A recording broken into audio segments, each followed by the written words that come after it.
Assalamualaikum. Waalaikumsalam. Apa kabarnya hari ini? Baik. Alhamdulillah baik ya. Baik anak-anak, bertemu lagi bersama Ibu dalam pembelajaran Al-Quran Hadis. Sebelumnya mari kita berdoa terlebih dahulu. Siapa yang akan memimpin doa? Ketua kelas, silakan pimpin doanya.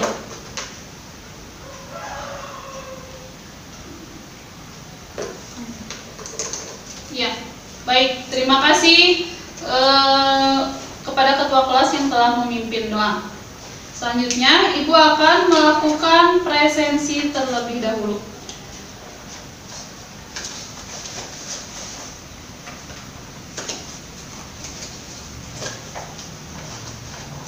Apakah hari ini ada yang tidak hadir? Ada. Bentar, Ibu cek dulu ya. Akmal, Barokah, Anissa Cahya, Nisa, Firman, kemana Firman? Tidak ada, kenapa? Oh sakit. Ya.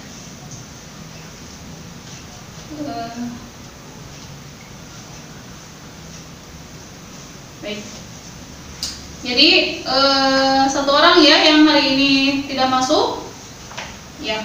Kita doakan semoga yang sakit cepat diberikan kesembuhan oleh Allah. Amin ya robbal alamin. Baik anak-anak, gimana? Apakah ada yang sudah belajar semalam? Ada. Alhamdulillah. Berarti kita akan melakukan pembelajaran interaktif ya, karena kalian sudah belajar sebelumnya. Gitu. Oke, untuk tema pembelajaran hari ini yaitu menggapai kebahagiaan dengan sabar dan syukur. Coba kalian lihat di sini ada gambar. Nah, kalian nanti amati ya gambar ini gitu. Nah, sebelumnya Ibu akan menjelaskan tentang makna sabar, atau bukan menjelaskan, lebih tepatnya mengulang karena sudah dipelajari pada minggu lalu ya. Nah, masih ingat kalian tentang sabar? Masih. Coba sebelum kita ke bab sabar, mengulang tentang sabar, Ibu ingin kalian membuka buku halaman 102.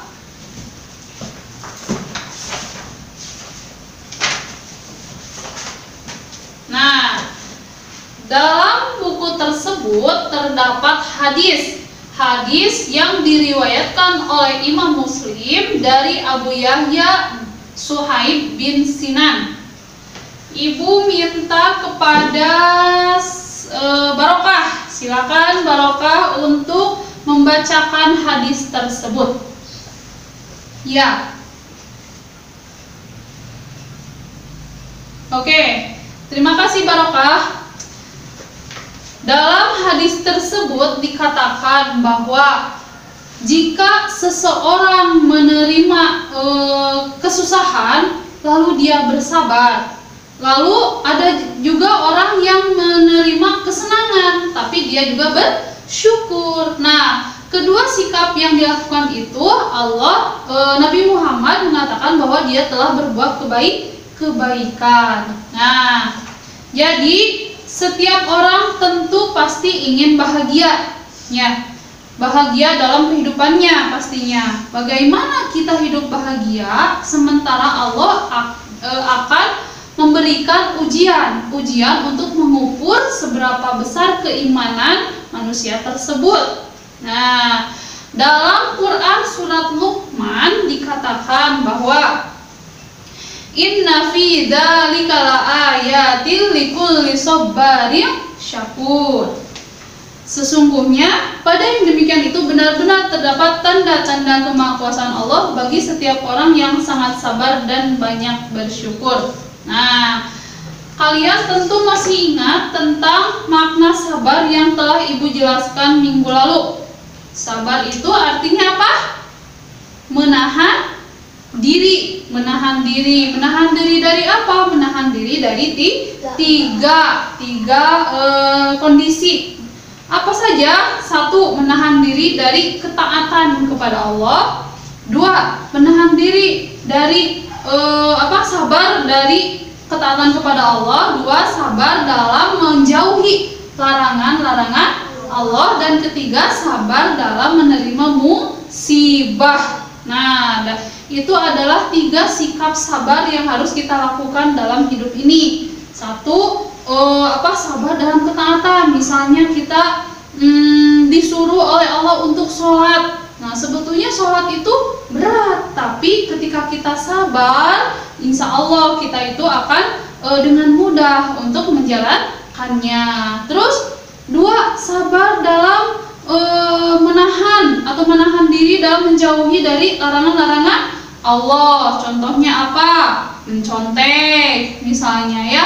Sabar ketika kita mendapatkan soal yang sulit. Nah, ketika kita sabar, ketika kita bisa menahan diri untuk tidak mencontek, niscaya itu Nabi Muhammad mengatakan bahwa itu adalah kebaikan dan Allah akan memberikan pahala. Sering kita dengar ya, ada ayat yang mengatakan innallaha ma'as-shabirin. Sesungguhnya Allah bersama orang-orang yang sabar. Atau ada juga ayat lain yang mengatakan wasta'inu bis-sabri was-shalat, dan jadikanlah sabar dan sholat sebagai penolongmu. Dan begitu banyak hikmah yang akan kita dapatkan ketika kita berperilaku sabar. Oke. Selanjutnya halaman 103 ya, karena sabar itu adalah pembahasan minggu lalu, maka kita akan membahas tentang syukur pada minggu ini, pada hari ini. Syukur. Apa yang dinamakan syukur? Syukur berasal dari kata syakaro. Apa? Coba sekali lagi. Syakaro. Apa itu syakaro? Syakaro dalam bahasa Arab artinya berterima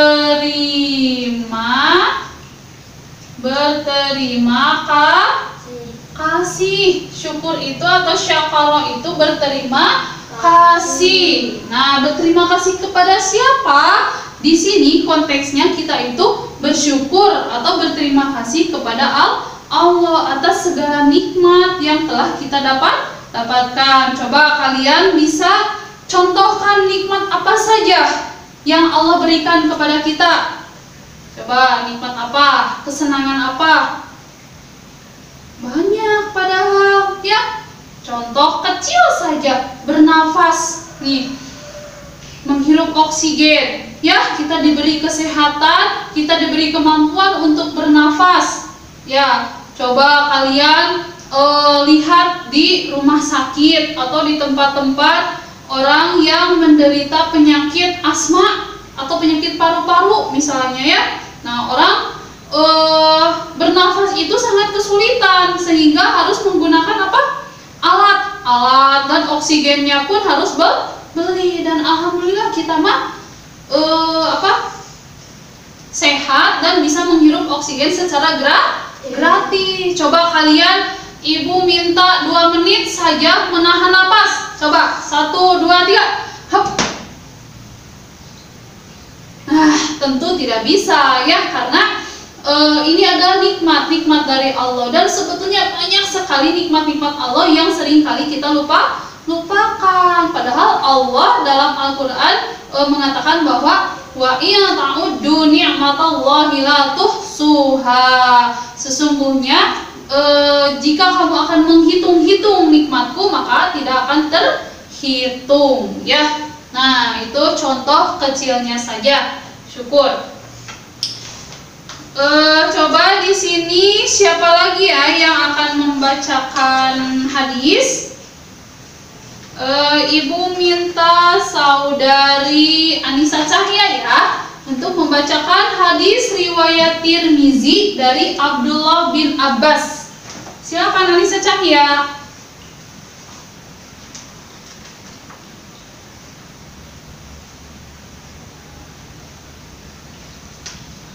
Ya, terima kasih Anissa Cahya. Nah, Dalam hadis riwayat Tirmizi dari Abdullah bin Abbas dikatakan bahwa pertolongan Allah senantiasa bersama kesabaran, kesulitan, dan kesusahan. Nah, jika tadi ini kembali lagi ke pembahasan yang sabar. Jadi sabar dan syukur itu sangat berkaitan ya, gitu. Jadi ketika kita mendapat kesusahan sabar, kita mendapat kesenangan syukur. Nah, lalu ada dalil yang mengatakan bahwa la in syakartum la azidannakum wa la in kafartum inna adabi lasyadid. Nah, dalam ayat tersebut dikatakan bahwa barang siapa yang bersyukur, la in syakartum, barang siapa yang bersyukur kepadaku, niscaya aku akan menambah nikmatmu. Jadi nikmatmu itu kepada siapa? Kepada manusia. Kalau manusianya bersyukur kepada Allah, Allah akan menambah nikmat kepada manusia tersebut. Nah, lalu dikatakan wala in kafartum inna adabi lasyadid. Nah, barang siapa yang kufur, apa kufur teh? Mengingkari nikmat Allah, gitu ya. Mengingkari nikmat Allah, niscaya azab Allah sangatlah pedih. Ya, jangan sekali-kali kita kufur atas nikmat yang diberikan oleh Allah. Nah, berikut di halaman 103 itu ada 3 bagian syukur. Apa saja ya? Bagaimana kita bersyukur kepada Allah? Ada 3 cara, yaitu syukur dengan hati. Apa? Syukur dengan hati.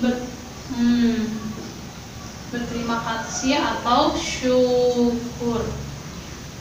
Syukur dengan hati, syukur dengan lisan,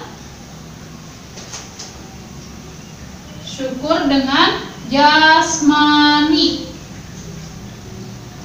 Ya. Bagaimana kita bersyukur dengan hati? Jadi, ketika kita bersyukur dengan hati, jadi meyakini bahwa semua nikmat yang kita peroleh itu adalah dari Allah, bukan dari ayah ibu, orang tua, bukan dari warisan kakek nenek, bukan ya. Nah, itu mungkin iya secara syariat, tapi pada hakikatnya itu dari Allah. Terus syukur dengan lisan. Bagaimana cara kalian bersyukur dengan lisan? Yaitu senantiasa membaca hamdalah. Bagaimana bacaan hamdalah? Alhamdulillah. Iya, jadi apa artinya alhamdulillah? Segala puji bagi Allah. Betul. Jadi itu bentuk syukur kita melalui lisan. Kalau tadi hati apa? Meyakini bahwa setiap kenikmatan yang kita terima adalah dari Allah. Terus yang kedua syukur lisan. Apa syukur lisan? Senantiasa mengucapkan alhamdulillah. Lalu yang ketiga ada syukur jasmani. Apa syukur jasmani? Syukur jasmani itu jadi kita melakukan segenap apa yang Allah berikan ini untuk kebaikan, untuk ibadah, dikembalikan lagi kepada Allah. Misalnya kalian punya kaki. Kaki itu Allah berikan dengan sempurna, terus sehat ya. Lalu kalian menggunakannya, memanfaatkan kaki tersebut ke dalam hal-hal yang baik. Misalnya apa? Pergi ke sekolah atau melangkahkan kaki ke tempat ibadah, ke masjid untuk melakukan sholat atau ibadah atau mengaji, gitu ya. Nah, berarti itu kalian itu sudah melakukan syukur, ya. Beda dengan misalkan kalian punya kaki tapi dipakai buat nendang orang, nendang temen, atau melangkahkan kaki ke tempat hal-hal yang tidak Allah sukai. Berarti itu tandanya kalian tidak bersyukur. Begitupun dengan anggota tubuh yang lainnya. Ataupun jika kalian punya harta, ya, punya harta yang banyak. Nah, ketika kalian dianugerahi Allah harta yang banyak, bagaimana cara mensyukurinya? Apakah dipakai untuk berfoya-foya? Tidak. Apakah untuk dibelikan hal-hal yang haram? Tidak. Jadi apa? harus digunakan untuk kemaslahatan umat atau untuk membantu orang-orang yang membutuhkan. Itu caranya kalian bersyukur dengan harta. Jadi apabila kalian nanti oleh Allah diberikan kelebihan harta, amin atau amin gitu ya, diberikan kelebihan harta, kalian harus senantiasa bersyukur. Dan biasanya bersyukur itu lebih sulit ya, lebih sulit karena biasanya orang yang sudah diberikan kenikmatan dia terlena, dia lupa kepada Allah yang telah memberikan kenikmatan tersebut. Oke. Baik, untuk selanjutnya Ibu persilakan bagi kalian apabila ada yang ingin ditanyakan. Oke.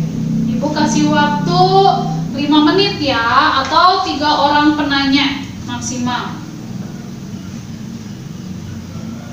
Ya, bagaimana Nisa? Boleh, silakan. Mau bertanya apa?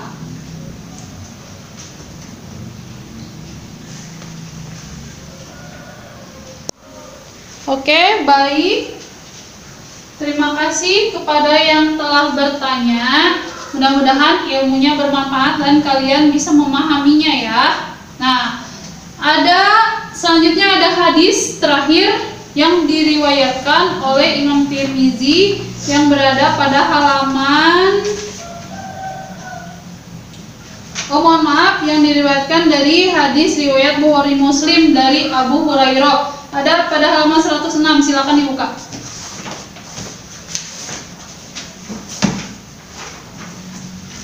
Nah, untuk hadis ini Ibu akan membacakannya sendiri ya. Bismillahirrahmanirrahim. An Abi Hurairah radhiyallahu anhu anin Nabi sallallahu alaihi wasallam qala ma yusibu muslima min nasabin wala wasabin wala hammin wala huznin wala adaw wala ghammin hatta syaukati yushakuha illa kaffarallahu biha min khotoya. Riwayat Bukhari. Yang artinya, tidaklah seorang muslim tertimpa rasa letih, penyakit, kesedihan, gundah gulana, gangguan, sesuatu yang menyesakan hati, hingga duri yang menusuknya, melainkan dengan semua itu Allah akan menghapuskan dari dosa-dosanya. Nah, jadi kita tentu sudah tahu ya makna sabar dan syukur yang tadi telah Ibu jelaskan. Jadi apa saja yang terjadi dalam kehidupan kita, baik itu kesedihan, kesusahan, kesenangan, nikmat, nah itu sudah ditakdirkan oleh Allah. Bagaimana cara kita menyikapinya? Sabar dan syukur adalah bagian dari cara untuk menyikapinya.